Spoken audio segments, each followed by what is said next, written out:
नेरळ कळंब मार्गावरील दहिवली पूल प्रशासनानं धोकादायक घोषित केला असला तरी प्रत्यक्षात येथून वाहनांची बिनधास्त ये-जा सुरू आहे।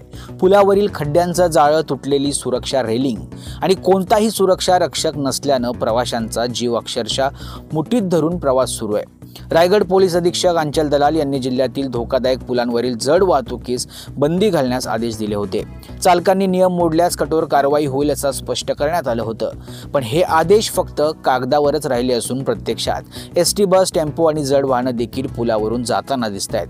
प्रश्न उपस्थित होतोय, अपघात झाल्यावरच प्रशासन जागा होणार का? कर्जत तालुक्यातील बहुतेक रस्त्यांची अवस्था अशीच आहे। कोदिवली, अवसारे, पोही परिसरात खड्ड्यांचं साम्राज्य असल्यानं नागरिकांना धोकादायक दहिवली पुलावरूनच प्रवास करणं भाग पडतंय।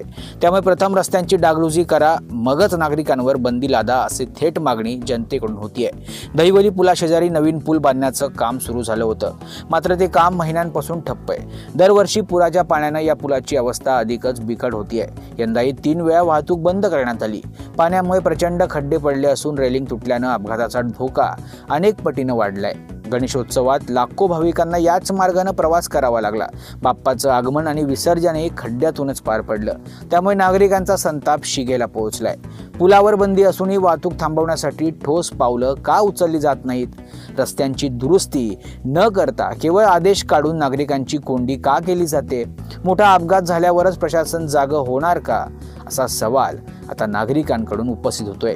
बांधकाम विभागानं तातडीनं पुलावरील दुरुस्ती करून नवीन पुलाचं काम सुरू करावं आणि रस्त्यावरील खड्डे भरावेत, अन्यथा नागरिकांचा जीव धोक्यात घालणाऱ्या अधिकाऱ्यांवरच कारवाई झाली पाहिजे, अशा संतप्त भावना प्रवासी, वाहन चालक आणि नागरिकांकडून व्यक्त होत आहेत।